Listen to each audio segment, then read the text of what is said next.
Okay. I figured out what was wrong. We should be live now.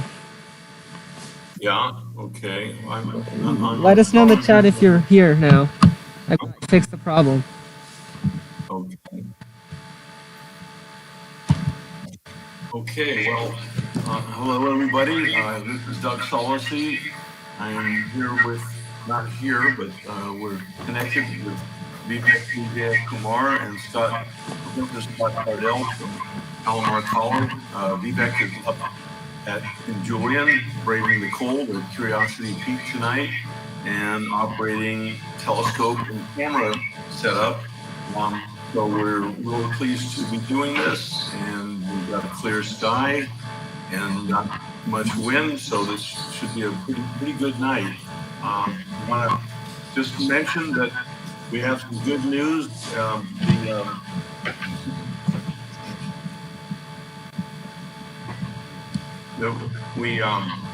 We're expecting on Wednesday to have a new dark sky amendment officially added to San Diego County's lighting code. This will enable Julian to become the second dark sky community in California.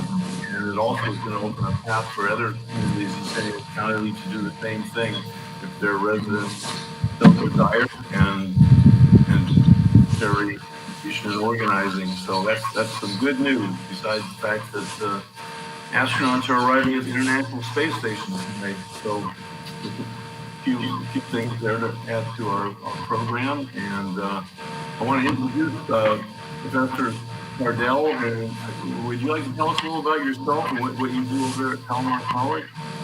Oh, I guess so, sure.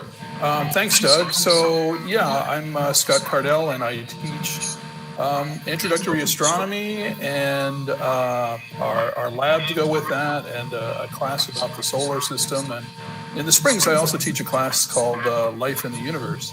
And when we're not in pandemic, I also give a lot of shows at the Palomar College Planetarium. Which is a great place. I've been there for one of your programs. Really enjoyed it. Well, the check is in the mail, Doug. Thanks for saying that. Okay. I'll just take a free admission. When we have some, I will get you one, yeah. Okay, that's all right. Yeah.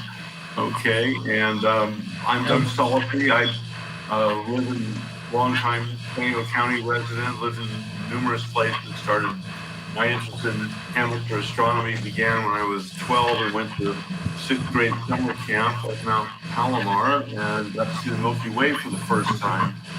And I also got to see the 200-inch telescope, which I found astonishing. The engineering and just the awe of seeing it. It's an incredible engineering creation and tool of exploration and discovery of our cosmos, and encourage people to go up there and visit if you never have. It's a great thing that we have it in San Diego County, and it's an honor too.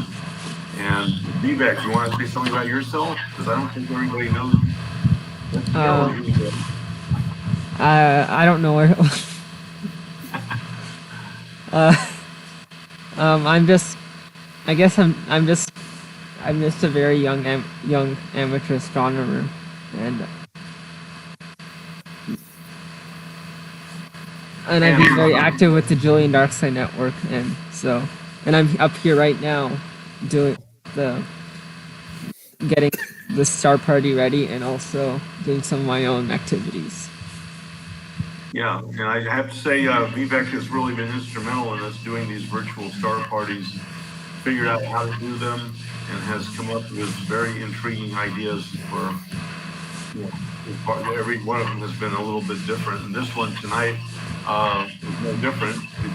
So, Vivek, why don't you say a little bit about what the idea was tonight and why you thought it would be good to do this?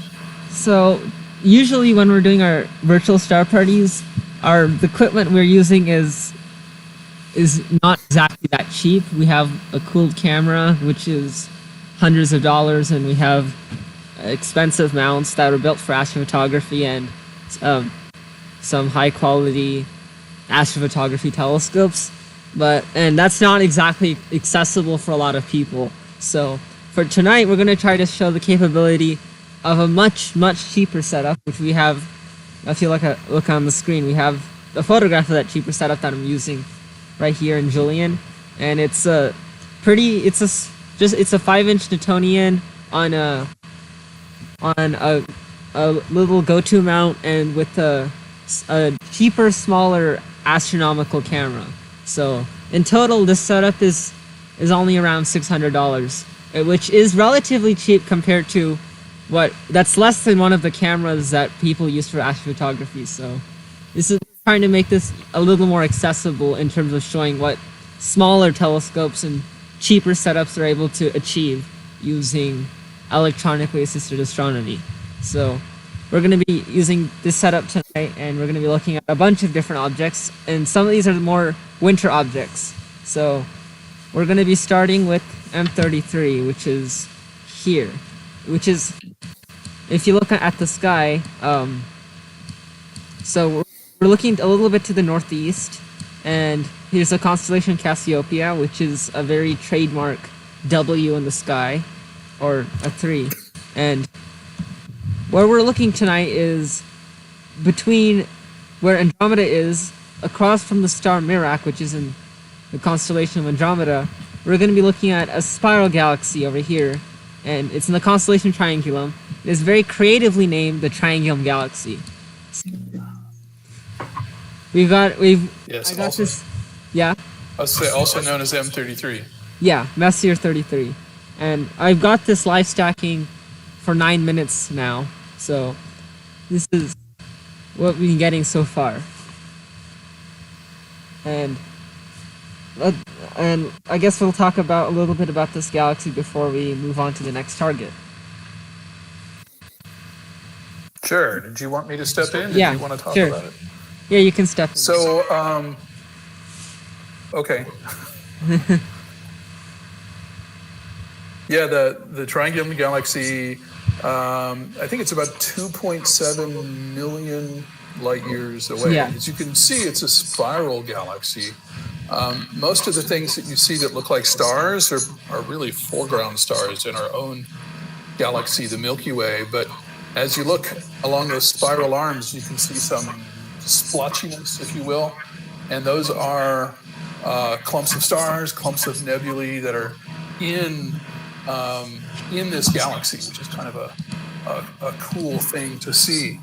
And M33, go ahead. You're zooming in on that. This little splotch over Nice. here, that's not star, that's an actual entire nebula, one of the larger nebulas in M33. And so this is a little nebula that's part of the entire complex that makes up this entire galaxy. And you have one over here, another one over here, and another here. So this galaxy, just like our own, has lots of different nebulae splattered about, along with dust and stars. Yeah, and we will look at examples of things like that that are in our own Milky Way galaxy a little bit later on.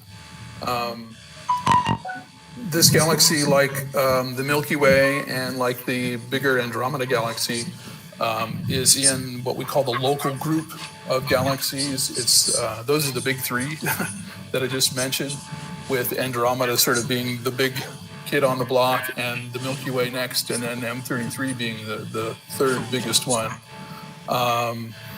One of the things that's kind of unusual about M33 is that most big spiral galaxies have what we call a supermassive black hole in their core, and M33 is not thought to have one of those. And we're not really sure why, but it does seem to be a common occurrence for big galaxies, and this one doesn't have it. Now, it's definitely a smaller galaxy than the Milky Way, though, and probably has only about 1/10 as many stars as our galaxy does. That's still a lot, estimated to be about 40 billion stars in M33. So I don't know, should we pause and let them count them? I think that we have time for that. Well, we've got... Maybe not. So I got a question. Is there any gravitational force that influences our Milky Way, or vice versa? Are they close enough for that to happen, or are they too far apart? Um, so, yes, they are close enough for that to happen. Within the local group of galaxies, the dominant force is gravity. The universe itself is expanding, and that's sort of driving things apart. But locally, yeah, gravity takes over, and the bigger galaxy in the group, the Andromeda Galaxy, is headed for the Milky Way. Actually, it might very well be that we're headed for it, or we're mutually falling together. And M33 is thought to maybe be a satellite galaxy of the bigger Andromeda Galaxy. So we know in a few billion years that there'll be a collision and merger between Andromeda and the Milky Way. And I don't know if we completely understand what role M33 might play in that or not. But there's definitely a pull and tug on each other from that. Yeah. Okay, I think we'll go back to a little bit about the equipment side. So I'm gonna pause this live stacking and enjoy this image while it lasts. I'm about to clear it, and we'll see what. This is what we've been stacking. It's these very grainy frames, and that's where we got that frame before. It was much cleaner. So that's the technique we're using of live stacking. We basically average all of these frames together, and that will produces a much better, where you see the galaxy better, you see the signal from the galaxy better, while the noise in the camera gets more and more suppressed. So that's what live stacking does, and that's how powerful it is, especially when we're talking about a setup that is a little more iffy at tracking. So, the chief advantage in photography over the human eye, and the reason why photography will give you a better image than you can see just looking through a telescope, is this ability to build up light over time. The human eye collects light for like a 30th of a second and then sends it onto your brain. And you can accumulate light here in this setup or in other kinds of cameras for minutes or hours, or combine many pictures together to give you a better, stronger signal from what the universe is sending out. Basically, the telescope is collecting photons of light. They reflect off the mirror, and in this case, to camera, and then the camera builds up that image over time. Looks like we're heading off to our next object. Yep. So this is another galaxy. Also, it's an Andromeda. It's a little bit away from M33, but it's around in the tail end of Andromeda. And this one is particularly interesting because it's an edge-on galaxy. So what we're seeing is we're seeing the galaxy edge-on, like the plane is parallel to us from our perspective. So that gives us a unique view of the galaxy. So let me bring that into frame. Right. So M33 was more like looking at a quarter and seeing George Washington on the face of that quarter. And the galaxy we're going to now, NGC 891, is like seeing that coin from the side. Okay, I think it's almost centered. When you look at a quarter from the side, you can see the ridges. And when you look at a spiral galaxy like the Milky Way from the side, or like NGC 891 from the side, what you can see are clouds of gas and dust. And this one in particular is really famous for this beautifully pronounced, what we call dust lane that runs the length of the galaxy. And you can see some of that already, even though we're still... I need to clear it. Okay, there we are. There we go. And now we're beginning the stacking process, and if you're paying attention closely, the graininess is slowly disappearing. It's a protracted process, but we're going to get there.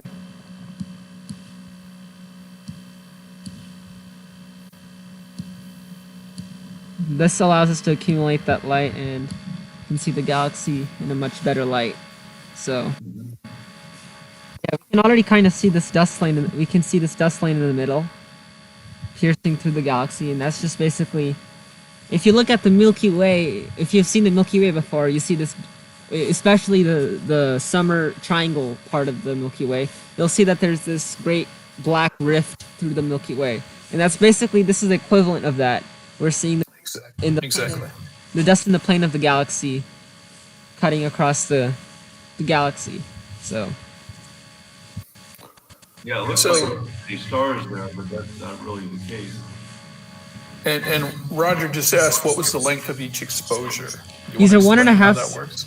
These are 1.5 second exposures at the max gain for this camera, and so yeah, we're taking really short exposures, and I don't know if people can see that, but we have the total exposure count and the number of frames stacked over here in this dialog.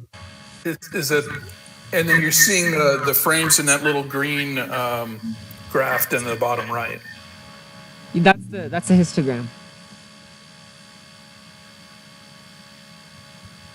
Right, but it's showing the progress of each frame, which is Yeah, you're seeing the histogram change, the histogram of the life stack change as we're adding more frames. But yeah, we can already kind of see this galaxy much better now.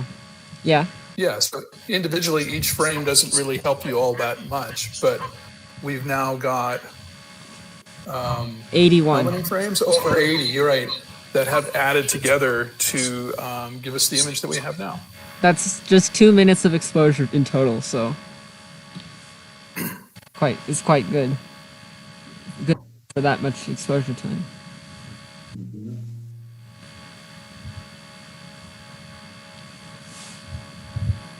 All right.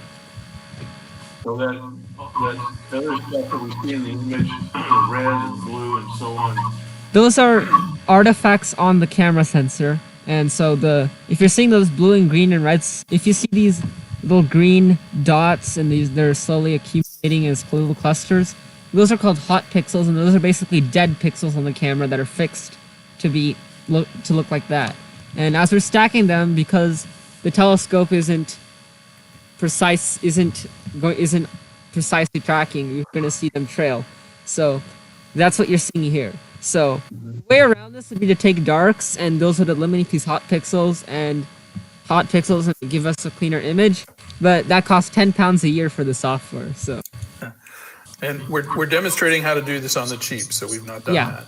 But basically, a dark frame is where you literally take a picture of nothing, just to record the readout noise and other artifacts that the camera would have, so that you could theoretically subtract that out and only to pay attention to what the universe itself is giving you. yeah. Okay, I think we'll move on to our next target now. We're going to hurry through this list.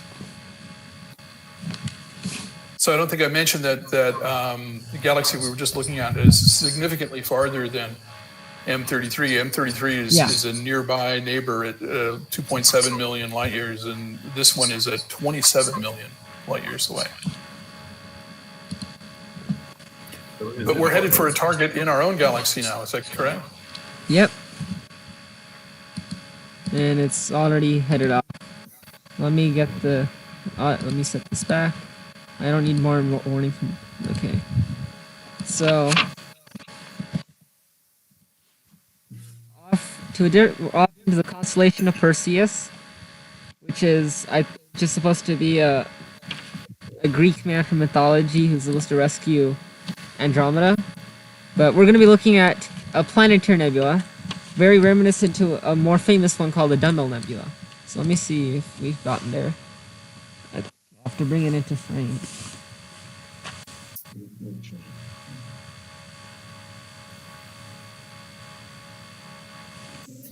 So a planetary nebula is one of these terms in astronomy that's really not a good term. When they first got named that, they were named that by Sir William Herschel, who discovered the planet Uranus, and thought that many of them looked small and round and bluish green, which sort of is like the planet that he discovered, Uranus, which is small and round and bluish green through a telescope. And unfortunately, because of that resemblance to his planet, they're called planetary nebulae. And they have nothing but planets, and not a great thing for astronomy students to have to deal with. Yeah. Well, some of them are round, I guess you could say That's true. This one is not as. Yeah, let's start stacking this. Resume. All right. So this is a much closer object that we're looking at. It's in our own galaxy, the Milky Way.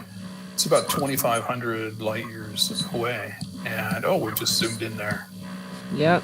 We're gonna try to tease out these details. So Yeah. go ahead. Oh, I wasn't gonna say anything. Yeah, go ahead.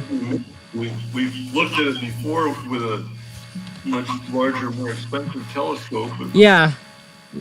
We did this in one of the star parties from like a few months ago with the big 12-inch Dobsonian with similar Altas tracking, but yeah, this is a much cheaper setup, but it's getting pretty good results. So yeah, let me. There we go. Yeah. Yeah. Yeah. So this is within reach of anyone who might want to get started in this type of amateur astronomy. In fact, Vivek, that's your telescope you're using, right? Yeah. And how long ago did you get it? Well, this is technically this telescope I'm using here is technically the first real telescope I had. So it was around like 6 years ago. 6 years ago. Uh-huh. I think 6 years ago. Yeah. Okay.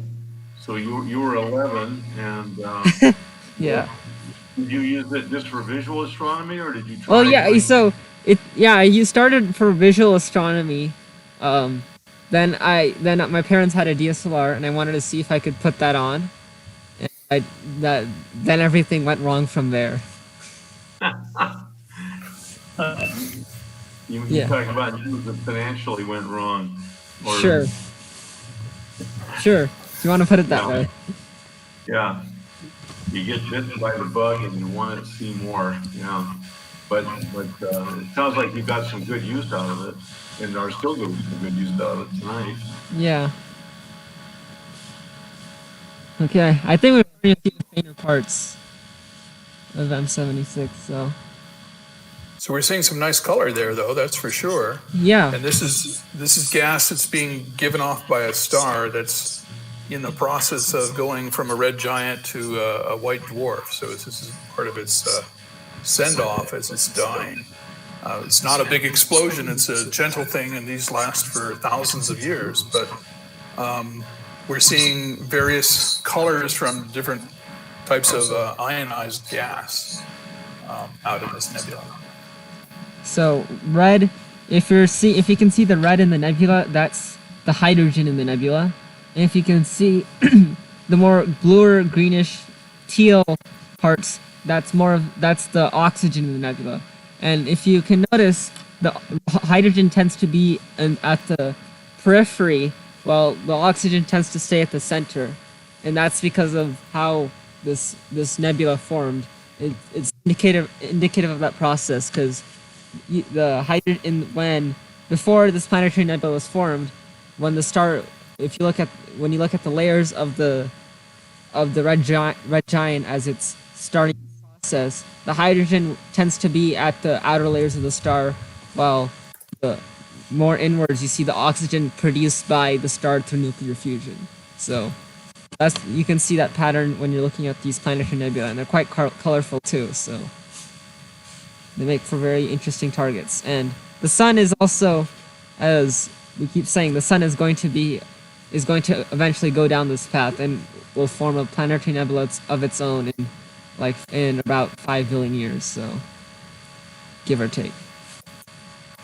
So is the oxygen ionized, or is that just? Yes, the oxygen is ionized. It's doubly ionized. So there's 2 electrons that got ripped from these oxygen atoms.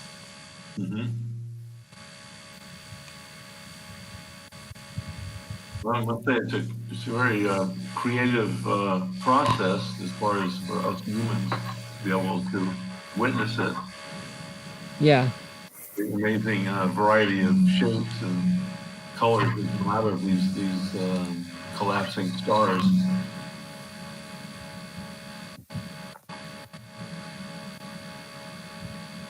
Okay, I think we'll move on to the next object. So, time to pause it, and we'll pause it.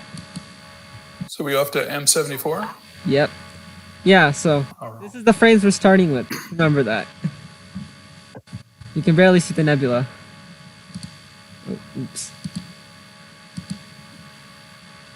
It's okay. Scope ready. 0, 7, 4. Okay, it's going, and we'll show. All right, let's. So we're going around to a much different part of the sky. We're going to be looking at the constellation of Pisces, which are supposed to be a pair of Pisces, and this is more to the southeast, and we're kind of near where Mars is in the sky. So if you go look outside, Mars is really high right now in the sky, and we're a little east of Mars. So this is another spiral galaxy, a little smaller, but hopefully we'll see what it looks like when we get there.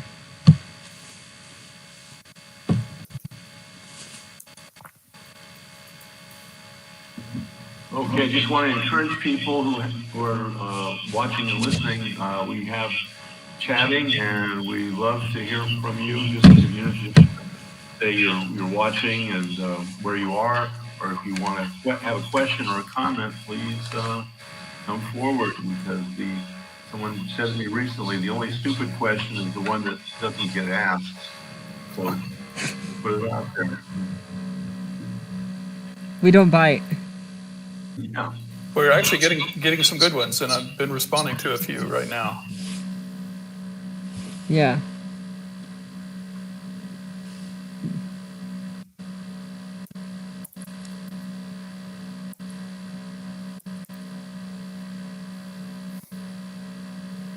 See if I can get this galaxy. There it is. So this is another spiral galaxy, but it's significantly farther away than. It's also pretty faint. Than what we saw before. This one's about 30 million light years away. So that puts it farther away than the last edge-on spiral we saw. And it is kind of faint.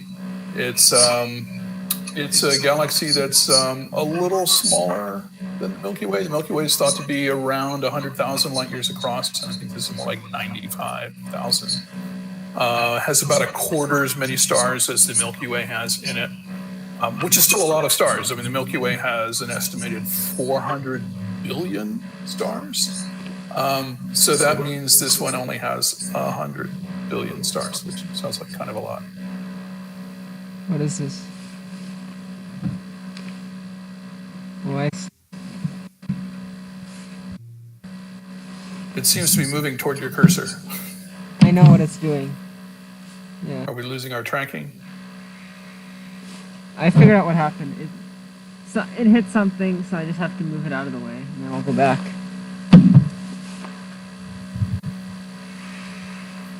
And we should be there.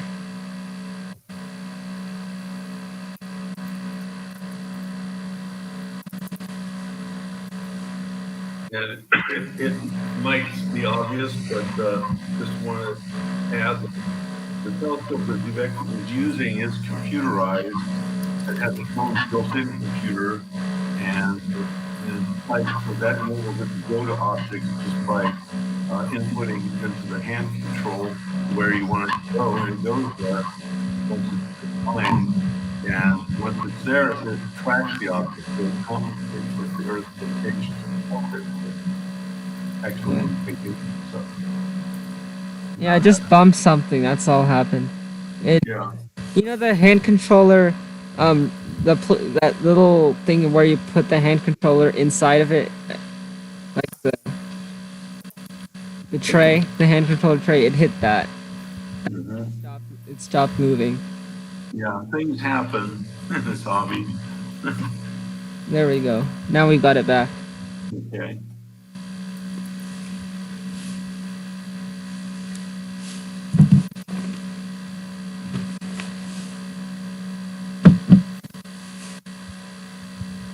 Okay, I think that's enough.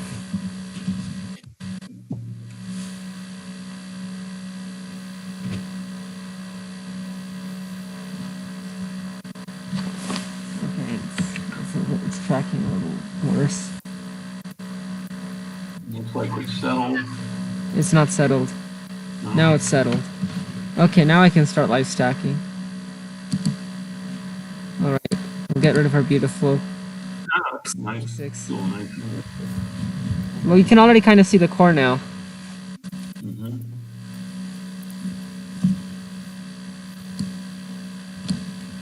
Hopefully, Oh yeah, definitely. Sorry, I've been chatting. Fred's being a little sporadic with these questions. Yeah, so we're seeing light from a galaxy 30 million light years away. Yeah, and it's also accordingly fainter, so... Okay, we'll let this stack a bit.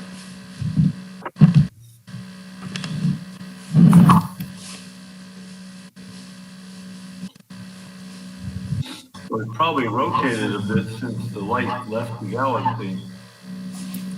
Yeah, Yeah, that would be true. Our trip around the Milky Way is a little over 200 million years. So in the 30 million years that the light has been traveling from this galaxy to us, there would definitely have been some rotation happening there for sure. I think we can start to see a spiral arm.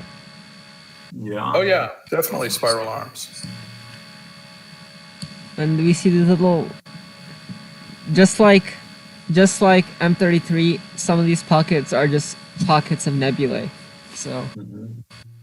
But these are a little farther and a little fainter, so...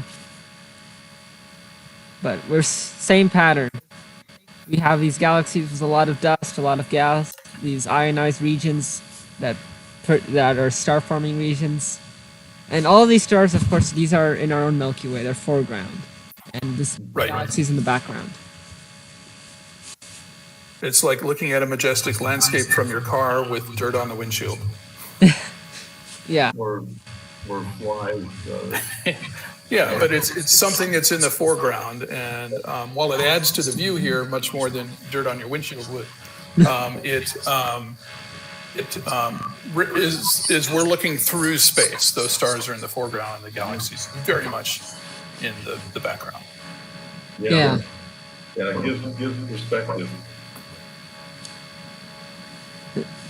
All right, let me see. Let me check the questions. I guess there's a lot of sporadic activity.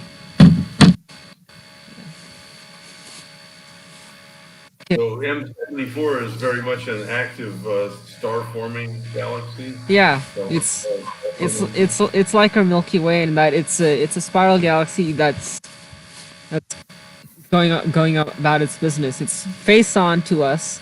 So unlike NGC 891, it's completely 90 degrees. It's face on to us. M33 is not completely face on, but this galaxy is completely face on to our line of sight. That makes it a very nice target for people image, but it's a little small and it's a little faint, so it's definitely a challenging target. Okay, I think we're ready to go on. So our next target will be... And this is our last galaxy, isn't it, on our list? Yes, that's correct, because we're now starting to enter more of the winter objects, and there's not a lot of galaxies during that season. Right. Okay, we're heading back to the Milky Way. Yeah. Right. So Please put your tray tables to the upright position. And these are the frames we're starting from, so perspective. So we're going back to Perseus, but a little more down, lower in altitude. But this is in Perseus, and it's a star-forming region. It's a nebula with some ionized gas, predominantly hydrogen. So let me tap the key for that. What's the designation for that? NGC 1491, the Fossil Footprint Nebula. I have no Okay. idea why it's named that, but it is named that. I guess someone thought it looks like that. Probably. I don't Excuse see me. it.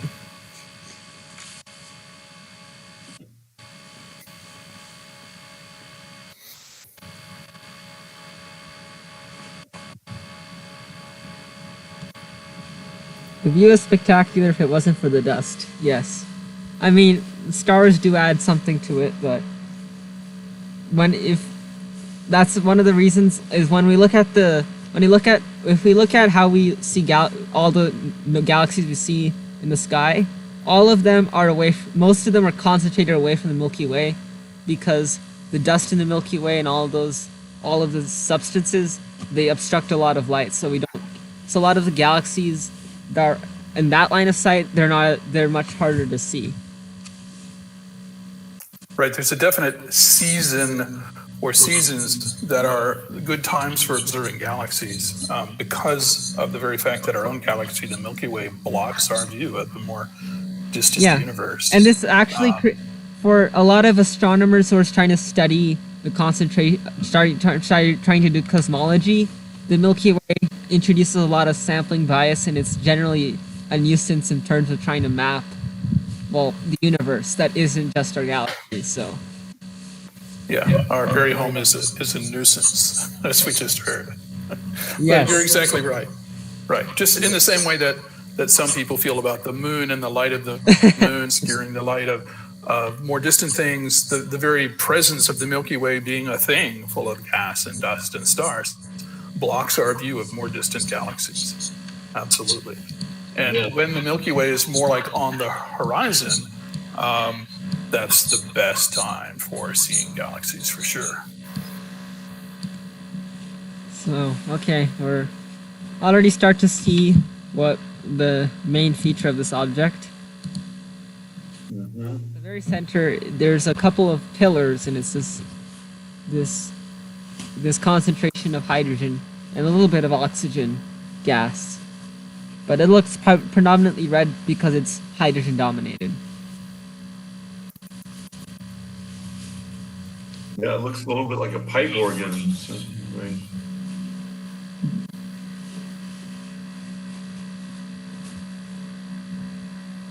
The short.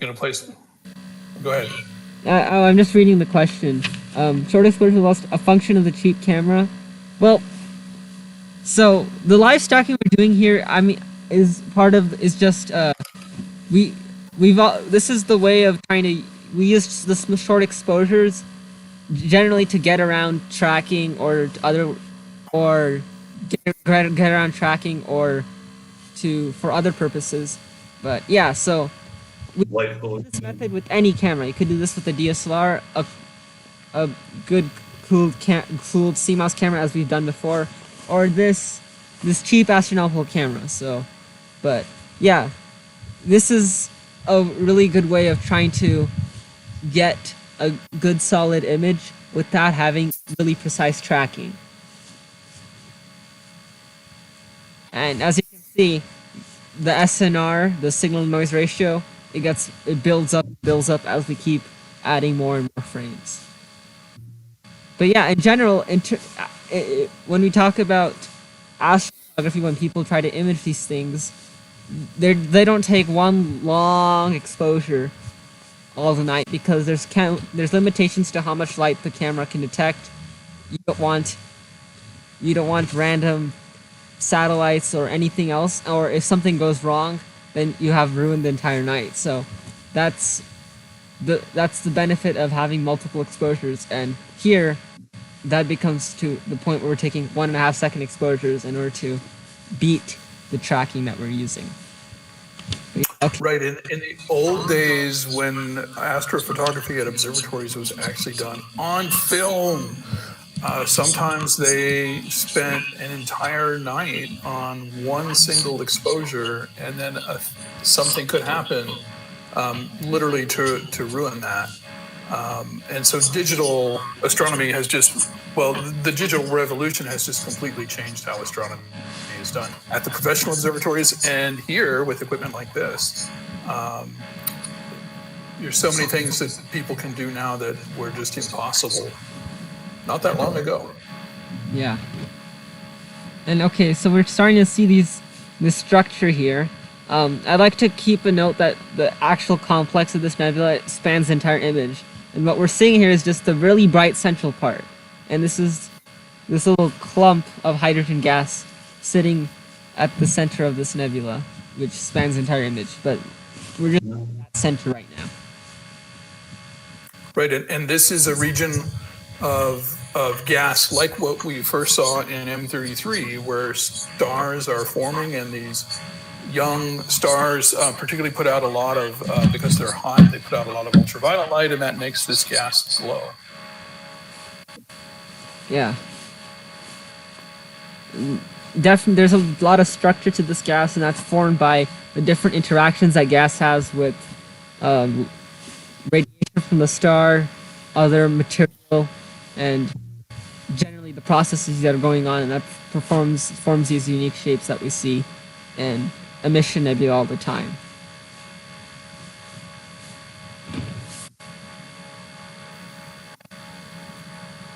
See, Fred here in the chat is talking about having an interest in radio astronomy. Yeah, that's a very interesting field for in terms of amateur astronomy, because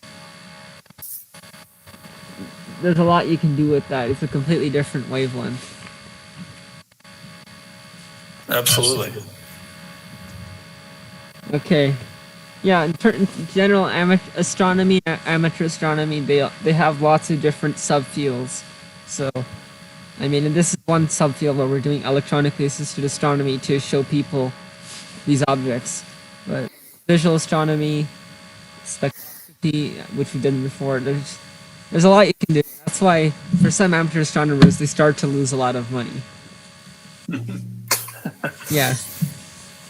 Okay. Yeah, so my standard answer when someone says, so I want to buy a telescope, how much does it cost? My answer is usually, well, how much you got? Because literally, you could start from under $100 to over $1 billion, so what do you want? Yeah, and some amateur astronomers make their own telescopes too. I started doing that when I was in high school.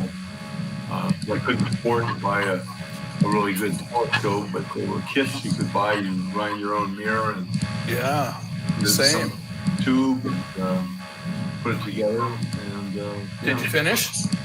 Yeah, I built a 6-inch scope on a kind of a yoke mount.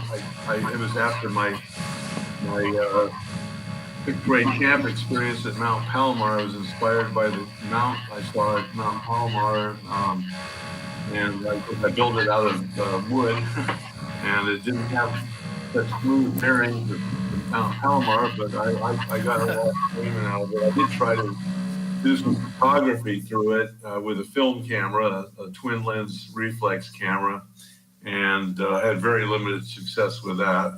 I was really inspired by the image gallery at the Palomar Observatory and was trying to produce images like that, but it was a little beyond at that time. Of course, things have changed and a lot more is within the reach of people who don't have big budgets, and I think that's what is really good about this Star Party is that Vivek's doing it with his first real telescope, and right, and so we had a question. If Vivek, if you can remind us just what the telescope is that we're using. This is the telescope. I know you said it earlier. It's a Celestia 130 SLT, but it's basically just a 5-inch Newtonian with the Altaz mount here, a go-to Altaz mount. Pretty flimsy tripod, not gonna lie, and this plastic focuser, but it's capable of a lot, as you can see from the Star Party. Even it's relatively cheap. It's not, if you are doing visual, this is not exactly that cheap, But in terms of, astrophotography and EAA, this is on the cheaper side of things. And it's a 5-inch mirror. Yeah, it's a 5-inch mirror. I've had it for 6 years. Yeah. And just to give an idea of how big the telescope is, you say it's like the height of a toddler, or maybe a big toddler.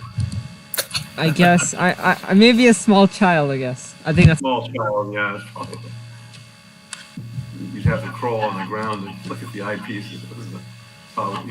But So now we're looking at something that's too big for the field of view, isn't it? Yeah, I'm just trying to try to look at one little part of it. So Did you tell everyone what this is? not yet.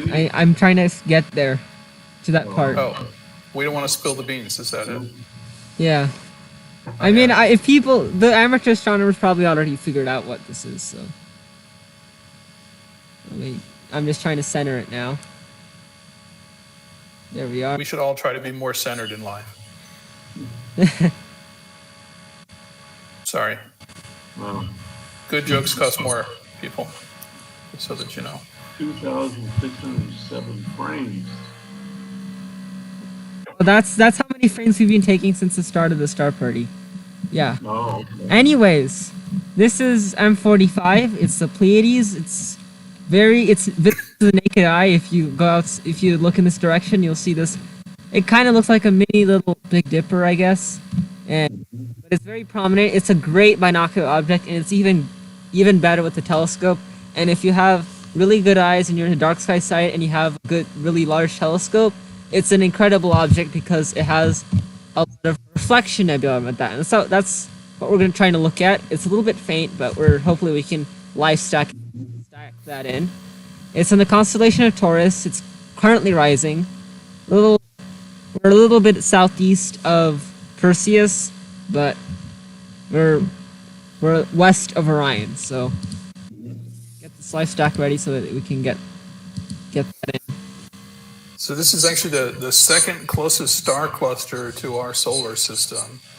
The closest is one called the Hyades, which is partly made up of the V, or the head of Taurus. Yeah, it's right over here. Nearby. Yeah. And although the brightest star in that V is not actually part of the cluster, but but the Pleiades here is just a really super important group of stars. And is that the reflection nebula now? Yeah, it's starting to appear. Mm-hmm. Yeah. So these are really blue stars, and there's dust between us and them. And this is kind of like if you're driving, again, I'm back to this windshield analogy, and the sun is really low in the sky. All of this dirt that's on your windshield suddenly looks like it's really bad. As you see sunlight filtering through that, we're seeing starlight filtering through dust that's out between us and the star. It's really a cool sight. Yeah, beautiful dust. We're already starting to see it. It looks like these very... I don't know how to describe it. It looks like little... It's like a little thin veil around these objects. It's just these gas reflecting the star's light, and naturally, and because of Rayleigh scattering, and generally because the star is colored blue, we get these reflection nebulae tend to be colored blue, and we're going to be looking at a little some more reflection nebulae later on tonight, but this will be the first. And there's a lot of interesting mythology around the Pleiades too, that is also been called the Seven Sisters, and I guess we could call the reflection nebula maybe like veils. I'm getting carried away. Okay. The analogy is going deep. Yeah, but it is a wondrous sight, and it's one which, once you've seen it in the sky, you never forget it, and you can always find it. It's really easy to see and find. Right, and you'll also see it at the front of every Subaru car. Mm-hmm. Yeah. Because that is their logo, and in Japan, Subaru is the name for this cluster. Oh, I didn't know that. Oh, yeah. Hmm. And the National Observatory of Japan on the Big Island of Hawaii is the Subaru telescope. Yeah. where the Seven Sisters are, Orion the Hunter cannot be far behind. Correct. Yeah, we're already kind of see it starting. It's rising. It's pretty good in height. We're gonna look at a lot of objects in there as part of the big finale. Yeah, I think Yeah. we can comfortably move on now. Kind of the reflection of us starting to come out. Just 3 minutes of exposure, and we already start to see it around this star. So,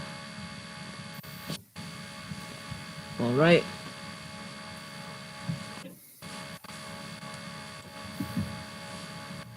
Yeah, it's a really nice sight, though, for sure. Yeah, you can. You wouldn't see that nebula. You wouldn't see that blue cloudiness around it, but you would definitely the stars themselves are quite a Yeah, sight. they're visible to the naked eye and really good through binoculars. The blue reflection nebula that starts to require getting a large aperture telescope to see visually with dark skies, but it's a really nice sight to see. Do you remember which of the Pleiades we're on? Is this I think it's Merope. I might be wrong though. Yeah, it is Merope. No. okay? Yeah, it is Merope. Okay, I got that correct. So, yeah, we've got. Yeah, one thing for people to do when you spot this in the sky is it's typically called the Seven Sisters, but take a look and see how many stars you actually see. Yeah. Most people see 6. Of course, through binoculars or a telescope or the photo you see there, yeah, there's a lot more. Yep. All right. Let's look back at what we started with. And time to go to the next object. Yeah, and that was the closest thing we'd seen tonight. It's only about 440 light years away. Yeah. Just to toss that out there. We're going to another open cluster, but it's a little different, and we're going to the constellation of Auriga. This has a very bright star called Capella, and it looks. It's a hexagon in the sky for sure. Oh, come on. I'm sure everyone sees the guy driving the chariot holding the baby goat. Oh yeah. Oh wow! It got on there, smack dab on there. That's impressive.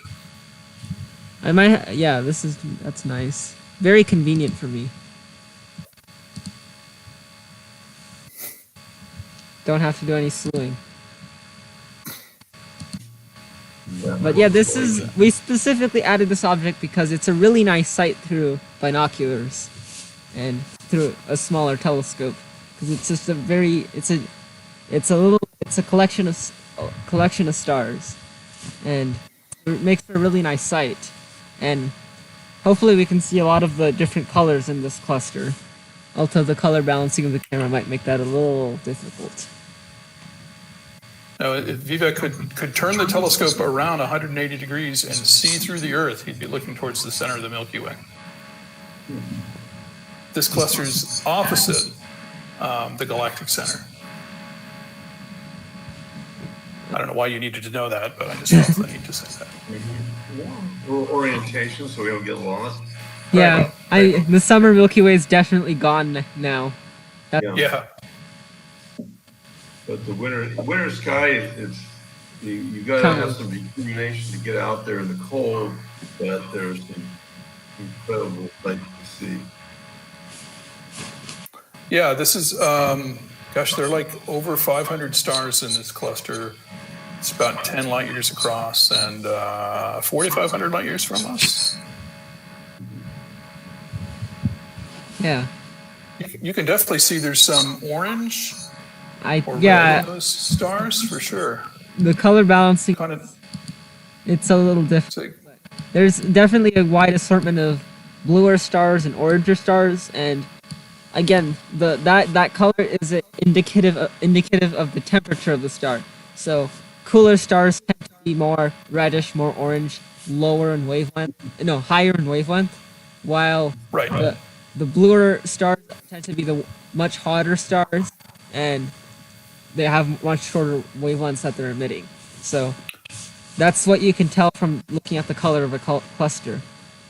And I would imagine that most of the reddish-orange stars we see here are in fact giant stars. Yeah. Seeing as the typical newborn red star is a thing that has very low in luminosity and typically hard to see even when they're near us. Yeah, a lot of the stars. So these would be red giant stars here. A lot of the stars near us are red dwarfs, but they're very tricky to see in comparison to all of these other much more luminous stars. Yeah, so Fred asked if this is a real cluster or line of sight. This is and I think this is a real cluster, isn't it? Master 37's a real open cluster, yeah. Yeah, an open star cluster. Red giant foreground stars, or are they part of the cluster? There probably are some stars that are in the foreground here. And the way to really sort that out is to get spectra on each of these and see which way they're moving, or proper motions. You can see which way they're moving through the sky, and you can tell which stars are part of the cluster and which are not. There's a lot of stars that are doing photometry and astrometry.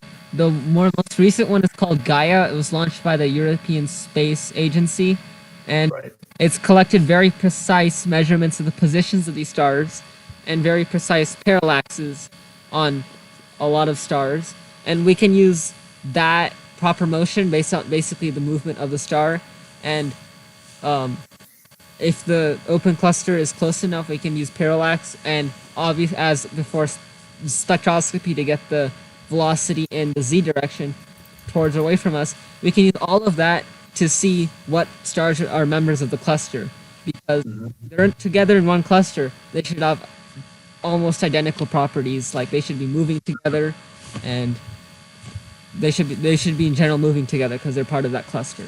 So we can use it to isolate the cluster.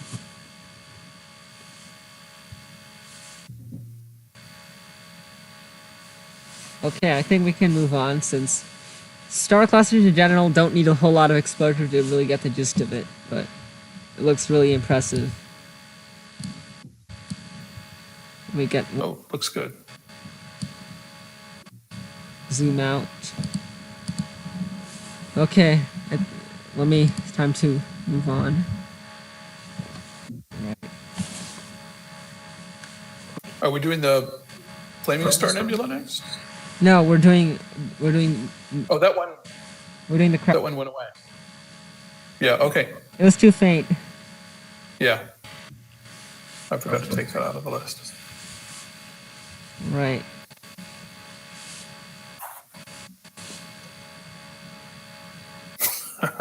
That's incredibly convenient. Laughing at Fred's comment here. So this episode ties into your Spectre episode. You guys are sneaky about how you tied this. Yeah, that was our plan all along, Fred.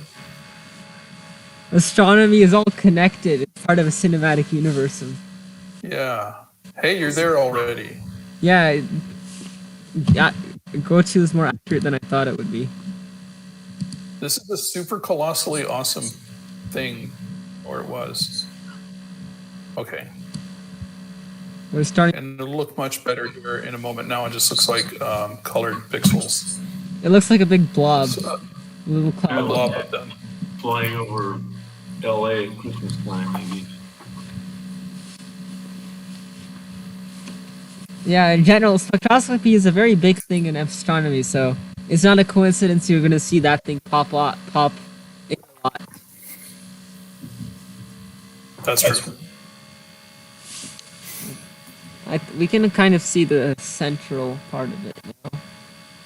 Definitely. We only have 42 seconds of exposure, so. But yeah, the Crab Nebula it's a supernova remnant. So it's the remnant of a more massive star that in fact went supernova thousands of years ago. But we first saw that event happen on Earth in the year 1054. And this is the remnant we're seeing around around a millennium later, and it's a very intricate nebula full of a lot of different filaments, gas structures, basically because of these are the exploded guts of a star. And at the very center of that nebula is something called a pulsar. So that's the stellar remnant after that supernova of the core, and it's basically spinning very rapidly and it produces a lot of radio pulses. And this is actually something that amateur radio astronomers are actually able to detect. So, Right. I don't know if Fred has picked up the Crab Nebula or not. He was talking in the chat about yeah. doing that. It is a pretty amazing thing. No, he hasn't been able to pick that out. Okay. I think we're starting to see. I think he means visually. No one sees a crab. Yeah. It's named the Crab Nebula. It does not look anything like a crab. This is one of the amazing objects named by Lord Rosse, which was an English astronomer Yeah. who lived, like, I think 200 years ago, and he gave a lot of really bad names to objects, and they've stuck. And yeah. But it is a super spectacularly awesome thing. I mean, this was a star much more massive than the sun that reached the end of its life. And all of the fusion and things that were holding the star up just stopped, and it collapsed inward upon itself. And the core compressed to this thing called a neutron star, and because it spins fast, we call it a pulsar. And the rest of it sort of hit that and bounced off. And as Vivek said earlier, you're seeing the guts of the star here. It's an expanding hot cloud of gas. It's like 11 light years across right now. It's expanding at 930 miles a second. I think we can start to see those little filaments and knots in the nebula. Yeah. Then it's a really nice object. Yeah. When it was first observed, it was so bright that it was visible in the daytime. Yeah, and at night it cast shadows. Yeah. Yeah, I think the Chinese astronomers back in that 1051 or 1054, 1054 actually recorded their observations of it. Yeah. Things about it. And there's no written record of it from Europe. Back in the Dark Ages, and in the time when the sky was supposed to be perfect and unchanging. Yeah, this would have been a seriously amazing sight. The last time we had a supernova like this in the Milky Way was in the 1600s, the early 1600s. And we think we're overdue, but this would have been pretty seriously awesome. It's a really nice object to image because there's a lot of intricate structures. And another thing that's really nice about it is it's still expanding. So this nebula is still expanding. So if you look at images taken over from 2000, 2010, 2020, a lot of people have strung together animations of this object actually expanding. So it's an example of that process happening in action. Of course, you need to be able to take observations from a few decades to really see it, but it's part of the changing sky, even the deep sky that's still changing. Right, and to circle back to spectroscopy, you can determine the actual speed with which the gas is moving, and by watching it expand and seeing how big it is on the sky, that helps you to pin down the distance to this much more precisely. Which is a really cool thing. Yeah, there's now that neutron star, that pulsar that's in the middle, is crazy. It's like 12 miles across, roughly, and it's more massive than the sun, and it's spinning just about 30 times a second. Yeah, neutron stars are incredibly dense. 30 times a second. Right. So if anybody out there is into to vinyl records, those are 33 revolutions per minute. This is 12 miles across and spinning 30 times a second. So you can imagine what a sheer force that is to be reckoned. Yeah. Yeah, not touch. See in the chat that Fred is very old school in agreeing with Aristotle and Ptolemy that the sky is perfect. That I agree with that assessment. They said perfect and unchanging, and I think it's pretty awesome, but it does change. Well, Yeah. the Chinese, they were having a dark age, I guess. They were still using their minds and looking up. Yeah, you've got some really good detail on the crowd there now. Yeah. Keep in mind, this telescope is this telescope, so yeah, it's capable of a whole lot. And yeah, I think the fact the sky the sky changes adds to the fact that is a reason why the sky is amazing, because you can see a lot it changing. It's not just a static thing that's always the same every year round. It's always something new. Yeah, and I think that's one of the things that makes it a fascinating hobby, because as you observe things and learn about them, you start to see not just objects but processes going on in all kinds of different magnitudes, from things that are within our Milky Way to galaxies that are colliding or merging or deforming each other. A lot of processes, star formation.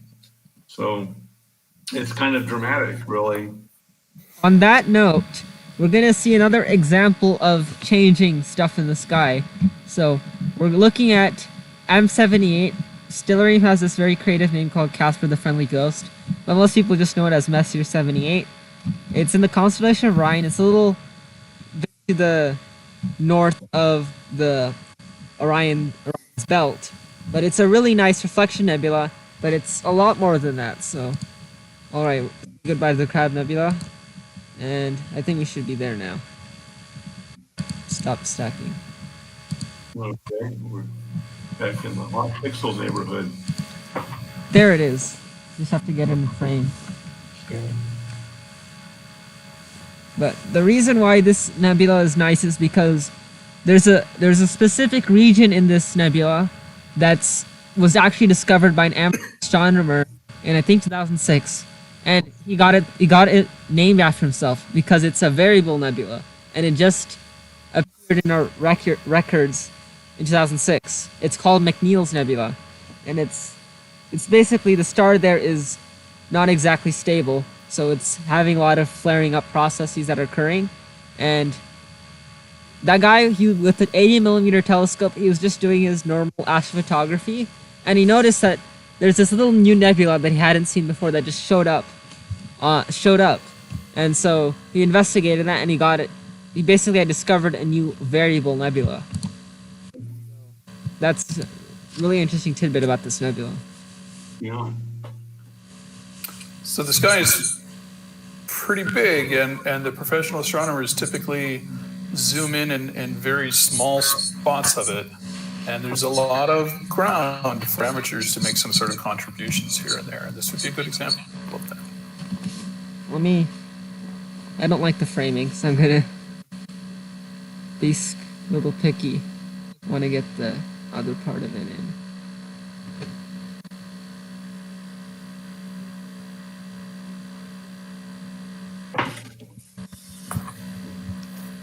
So yeah, this is M78 in Orion. It's about 1,350 light years away.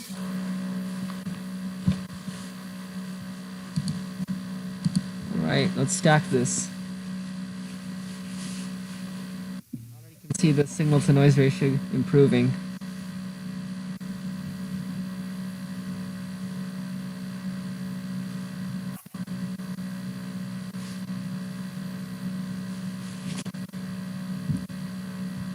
Yeah, now we're getting somewhere.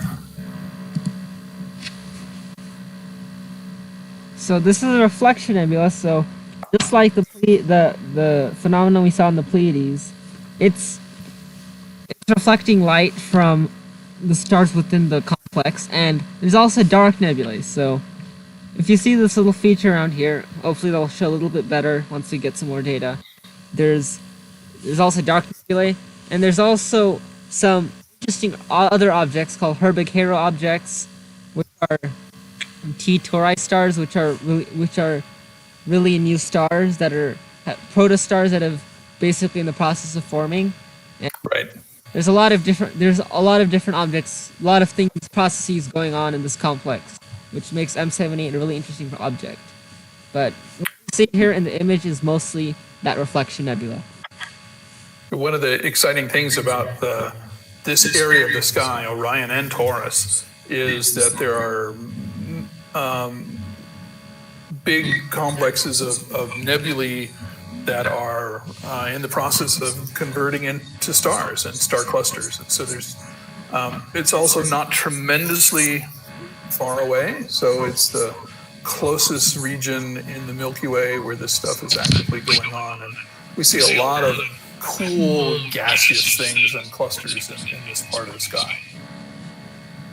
Yeah. By cool, I meant interesting, not temperature. Yeah.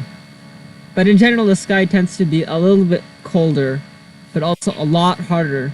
There's a lot of diverse amount of temperature in the sky. Yeah, but I just wanted to clear up that when I said, "Hey, that's really cool," I wasn't trying to be scientific. Yeah. Oh, I was showing off my age. Oh, gee. Let's all settle down now. Okay, yeah, is that what you refer to as Casper the Friendly Ghost? This is what Stellarium refers to as Casper the Friendly Ghost. Well, it does look like it's got two eyes that are bugging. I don't know about these names. I don't know. Yeah, that looks more like a Ghostbusters ghost with the two eyes there. I will say it looks more like Casper the Friendly Ghost, and the Crab Nebula looks like a crab. Yeah, I would agree. Or the Owl Nebula looks like an owl.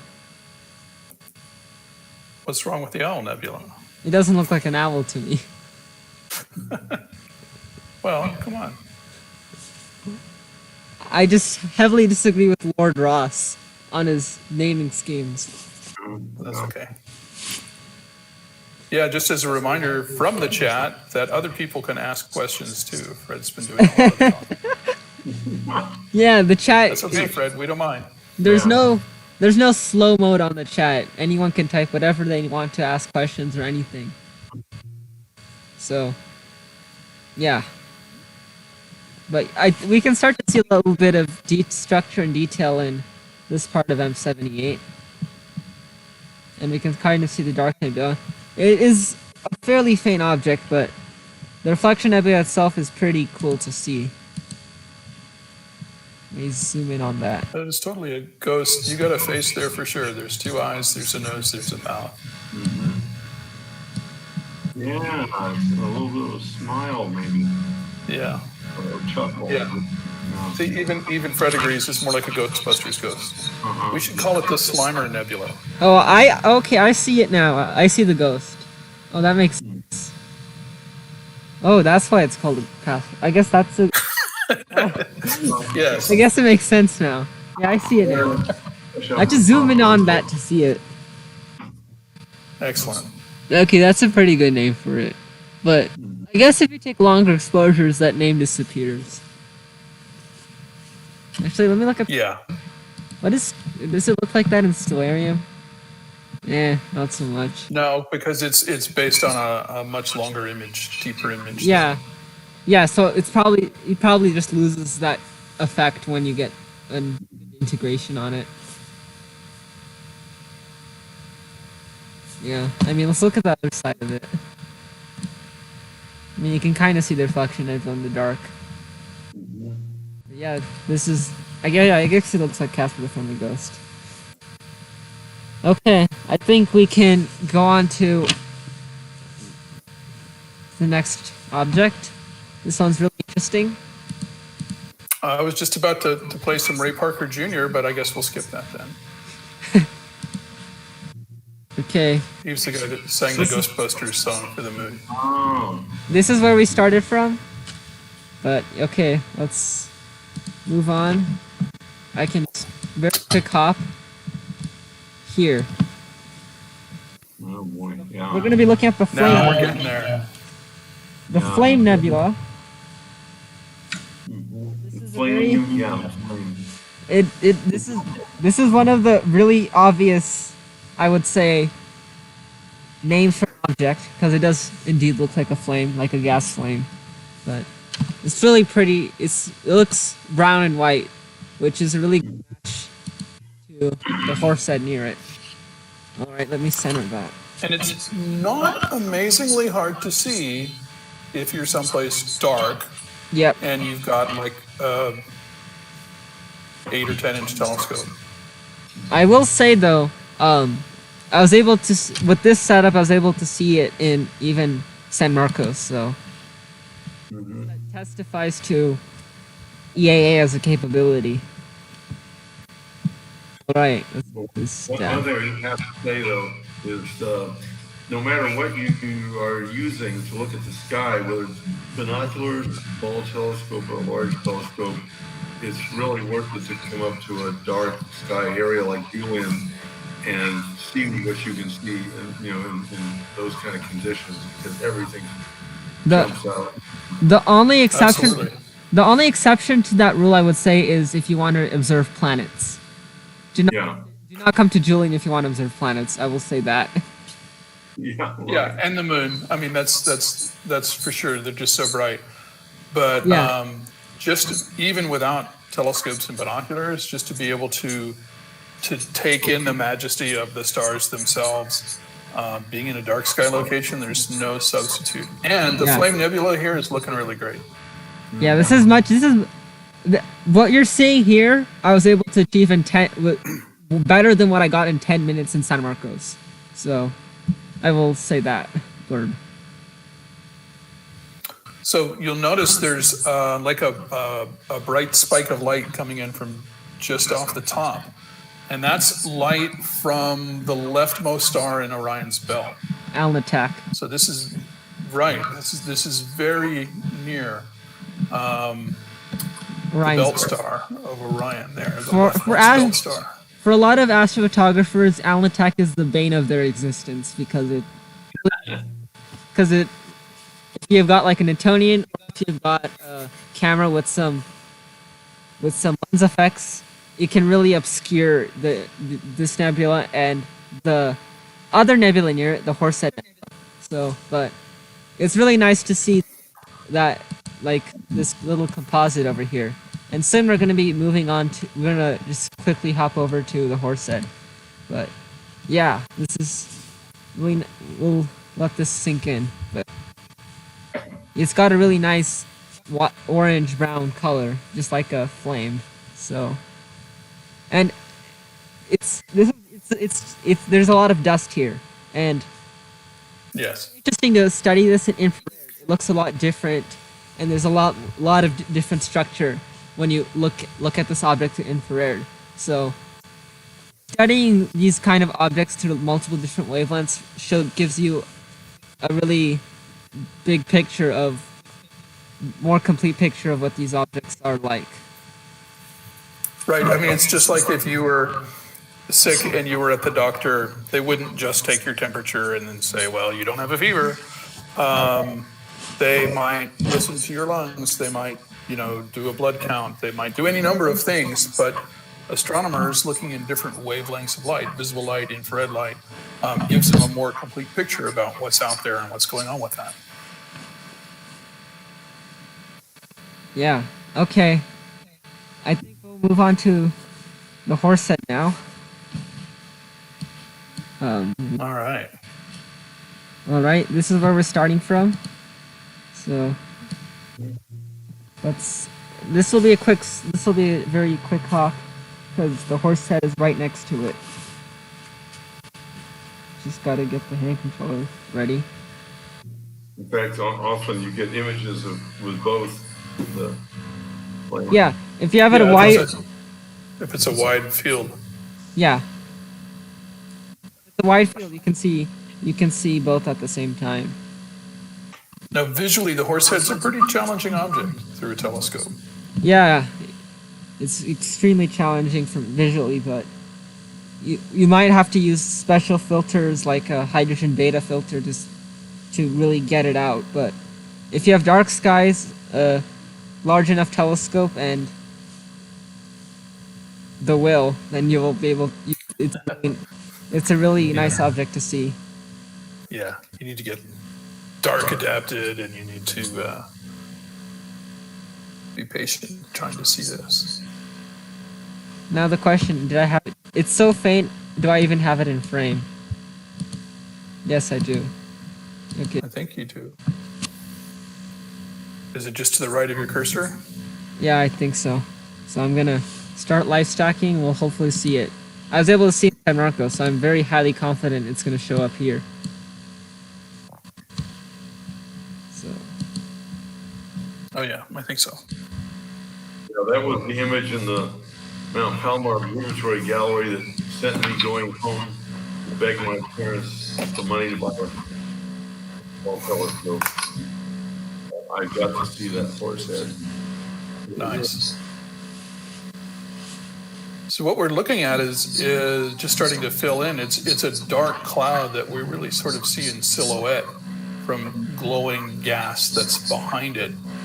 There's a star nearby that I think is out of the frame that's really making the reddish gas glow and fluoresce.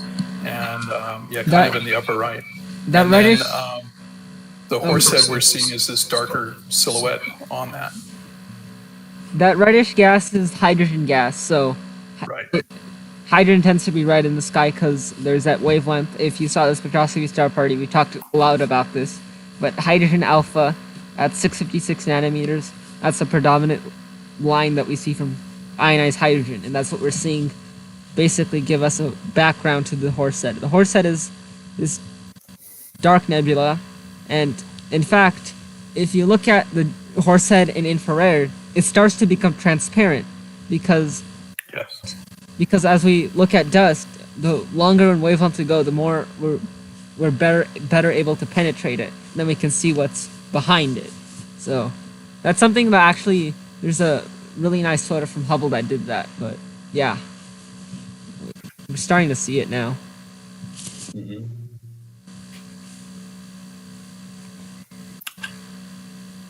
It is quite faint, so.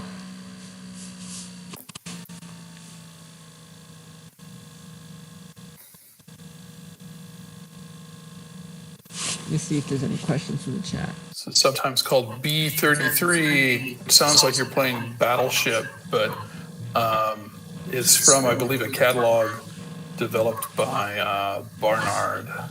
Yeah, Barnard 32. Of dark nebulae. Yeah. And also, if you look at the 1,375 light years away. In the bottom left, if you see that, that's a reflection nebula over there, just like M78.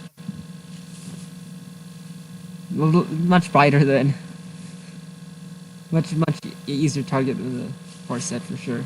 But yeah, we're starting to see the horse head, but it's challenging. We got 2 minutes of data, so.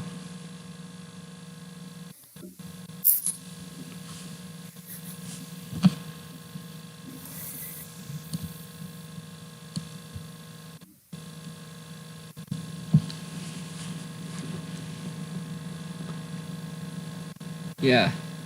And also, this is another object that's aptly named, so. Yeah, unlike many. Just looks like a chess piece.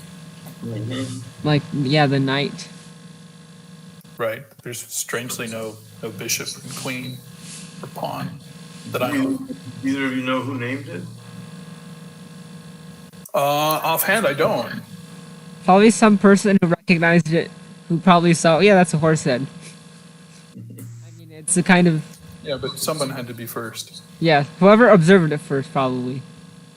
Able to, and recorded it. Hey, it was first recorded by Wilhelmina Fleming. Oh, that's interesting. So she was one of the female computers at the Harvard College Observatory. That's interesting. And she was director of their plate classification project. They were the people that broke the code on stellar spectroscopy. But she was the one that first saw this and identified it. Yeah. Yeah, they're really important to our understanding of astronomy today. And well, yeah, back then they didn't really get the recognition that they deserve, but they're pretty well known to astronomers now because of their contribution to understanding how to classify them. Yeah. First photographed by her in 1888. Is that right? Yeah. I'm Women sure use she it a had lot. to wait longer than the few minutes we have. Yeah. Yeah. If anybody's interested in knowing more about the women of the Harvard Observatory, there's a great book called The Glass Universe. Yes. And it talks about her and some amazing women scientists made very important contributions to our understanding of the cosmos. Yeah. Not very well known, actually, more than before, but Yeah. I think we're ready to move on to our grand finale now. by all Yeah. This is like the fireworks show at the end, Yeah. where they've been playing the patriotic music and showing a little bit of fireworks here and there, and then there's this big blast. And this is the coolest, arguably the coolest thing in the night sky. The best thing for someone to see, best deep sky object you can see. Yeah, certainly in the northern hemisphere. Yeah, in the southern hemisphere it's a little different, but technically M42 is in the southern hemisphere. It's a little, Yeah, but not by lots. yeah, by a few arc minutes. But yeah, here it is. We don't even have to stack anything. It's right there. That's how plain. So we had a question in from Pete to explain again what stacking is. Do you want to do that, or should I? Can you explain what stacking is for the novice? Okay, so I'll use this as an example, since we have a very convenient nebula now.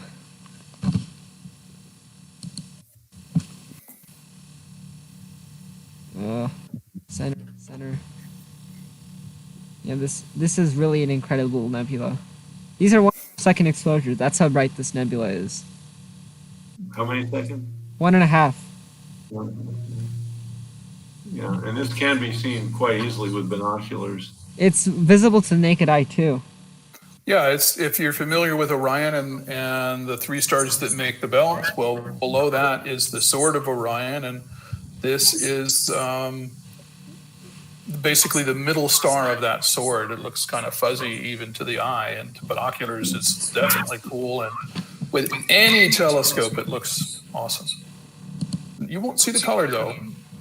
The only way you can see the only color you could possibly see is if you have a large telescope, you can start to see blue and green. Yeah.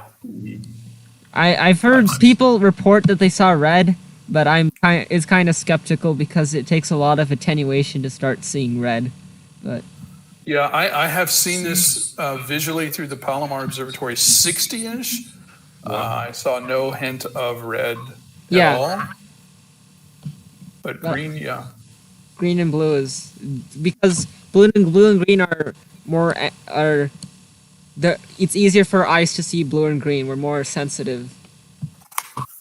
Faint blue and green. Right, even though red's a pretty dominant color here. Yep. All right, let's start live stacking. I'll explain what exactly this is supposed to do. So Good. Here. So, okay, as you can see, we have a very noisy image. Now we're adding data on top of each other. We're basically doing a lot of addition, averaging. So we're adding the frames together, average it out, and what that does is as we take more and more samples, we get the noise starts to go down, and we get a higher signal, less noise image, and that allows you to see a lot of this faint detail to emerge from the noise floor. So we're basically we're trying to add the frames together, like it's like trying to add the light together, and what we get is it's like if you're taking like an average measurement if you're trying to take a measurement of something, the more samples you have, the more accurate, the more precise your measurement is going to be. So this is what we're doing here, is we're trying to bring out that fainter detail by adding the frames together. And right now we've stacked 42 frames, 63 5 seconds, and hopefully you've seen how it turned from a very noisy image to this much more cleaner image. And that's the power of stacking. And that's really vital to doing astrophotography. It's the main process. And there's a lot of different, there's a whole lot of detail here. We've got this dark nebula, we've got these hydrogen gases, and then we have this more oxygen, some more dust. There's just a lot of different detail here. And it's all lit up by the central star here, this trapezium. And we can see all of this intricate detail. Let me zoom in on the core. There's this lot of intricate detail in the core, and it's powered by this group of stars here. We're overexposing them here, and hopefully I can lower the exposure so you can see them. But there's a trapezium. It's like a trapezoid of 4 stars. There's a few other members in there too, but that's what's in this entire complex. And we can see this. We can see a whole lot of detail, a whole lot of gas and dust, and that makes this a really, really bright, very appealing, very colorful object. So basically, this nebula is being converted into stars. Yeah. And so, Doug, I think we should do a future star party when this is no longer a nebula and it's been converted into completely into a cluster. Maybe we could schedule that in a couple of million years. Yeah, well, I can insert molecules. In fact, we can see this process going on right now. Like, the Hubble Space Telescope has taken a really high-resolution image of this object, as it would do, and it sees a lot of these propylids, which are these little circumstellar disks around stars, and that's where a solar system is actually forming. And we see these throughout all over the Orion Nebula. So, yeah, we can see stars forming in action. Although technically, we're seeing them as they were like 1,300 years ago. But yeah, yeah, it's a pretty amazing thing, and it is building a star cluster. And each of the stars being made there, or many of them, are giving birth to solar systems of planets around them too. Yeah. And so it's a great image, lots of structure, lots of color, lots of dust. Yeah, it looks super. Yeah. And you really get a sense of three-dimensionality with the dust, kind of in front of part of the nebula. Yeah, it's the Great Nebula in Orion, Messier 42. I'm gonna try to zoom in on the trapezium so people can see that.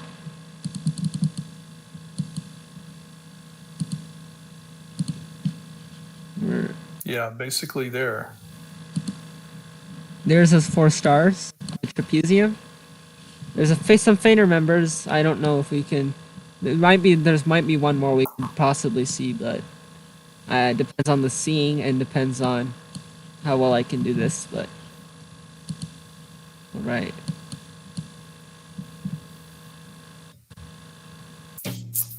There it is.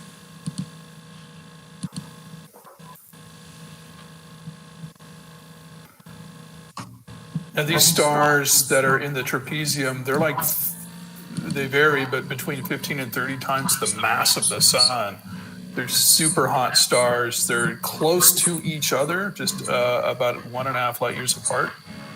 And they're hot, and they're putting out a lot of ultraviolet light, and that's what's doing the lion's share of the work in making the nebula fluoresce and glow for us to see.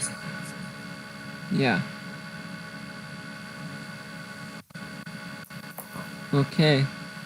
Yeah, the Energizers.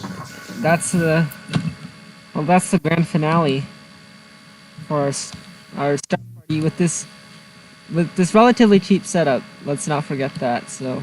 Yeah, we did get moods and ahs from Fred. Yeah, which are appreciated. Yeah. Yeah, and I'll tell you that this is one of the things of mass-produced telescopes. They have put computerized scopes and within reach of ordinary people.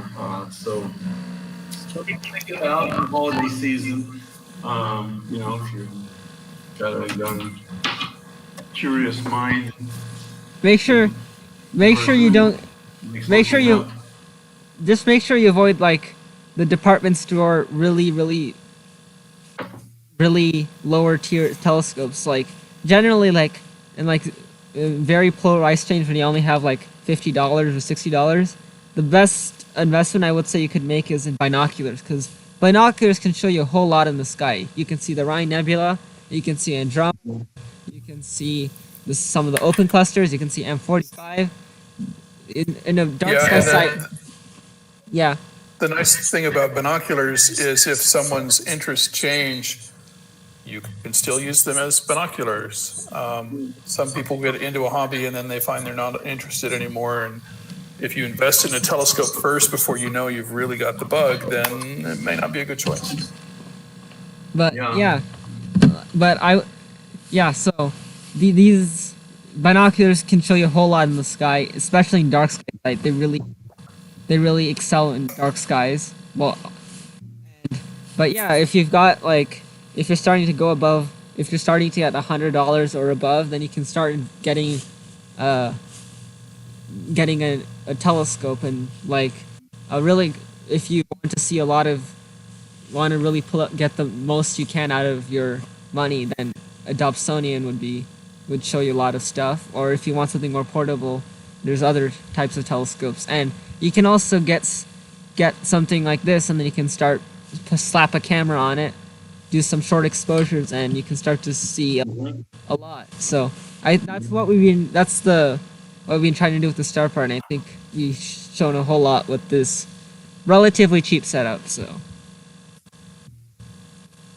Yeah. Okay. Well, Vivek, I want to thank you for braving the cold up there in Julian and bringing your 5-inch scope up and showing what can be done with a pretty tight budget. So that's the way to go when getting started.